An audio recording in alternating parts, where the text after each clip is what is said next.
I went into this interview expecting to write a profile of an interesting company that was solving a meaningful problem and that was on the path to becoming a next billion-dollar startup. And it wasn't until after the interview and when everything unraveled that I realized the story I would be writing would be very different. So I met Shannon Spanhake because her company applied to be one of our next billion-dollar startups.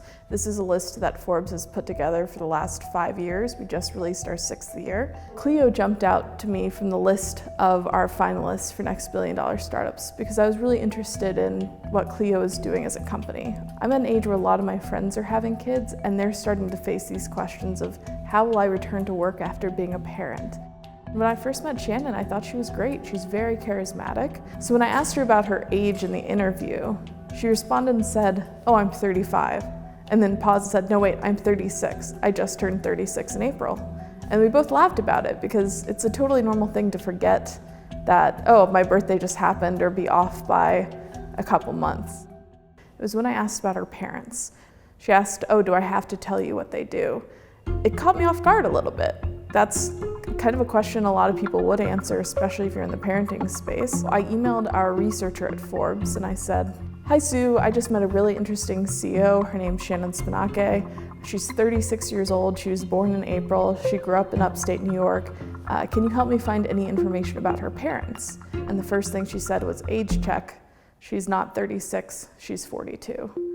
We looked at voter records in 2 states, California and New York, and they both had the same birthday, which put her at 42 years old. And then we also checked other things like property records that showed that she'd lived in different places, and the dates matched up with her being 42. I went into my editor's office and said, "I think we have a problem here." And immediately our marching orders became, let's figure out what else she has lied about in her past. There were varying things that she said that were either straight up lies or stretching the truth. One was an award called the Top 100 Women Innovating Science and Technology from the Grace Hopper Foundation. That award, when you Google it, it only shows up in Shannon's search results. And there's no such thing as the Grace Hopper Foundation. Calling herself a UN expert for 2 years was another stretch of the truth. She had gone on 2 UN missions to Kazakhstan in 2015, where she was presenting as part of a workshop. But most people who have gone to present at a UN workshop don't consider themselves a UN expert for 2 years. We got on the phone, I made sure that we were on the record with the PR person, and then I simply told her that her age didn't pass fact check. And it was silence. And I said, "Shannon, are you still there?" More silence. So eventually the PR person jumped in on the phone and said that they'd talk to me about it at a later point. And Shannon, the only thing that she said to me eventually on the phone was that it was complicated. That night she emailed me and apologized for not being honest with me. And I found out she'd also told her company that day that she had lied to me as a reporter. And so I thought it was brave of her to stand up in front of her company and do that. And the next morning though, I still had to email her and say, "Thanks for getting back to me, but I hope you can understand that I'll be continuing my reporting into your company." After I had talked to her about her age, she actually went back and updated her LinkedIn. And she'd removed things like the London School of Economics at first, and removed other jobs that she'd previously held from her list of LinkedIn titles. Obviously, somebody updating their LinkedIn isn't any sort of a smoking gun, but to me that was just another sign that maybe she was trying to change the narrative of her past.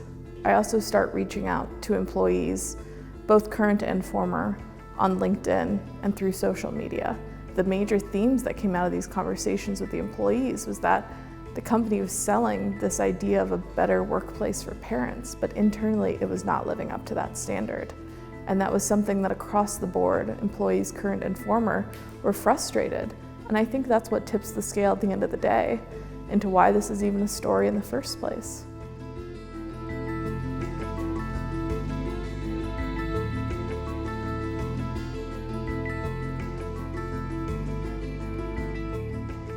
I think for the most part, people understand that lying about anything is bad, even if we are in this post-truth, post-facts era.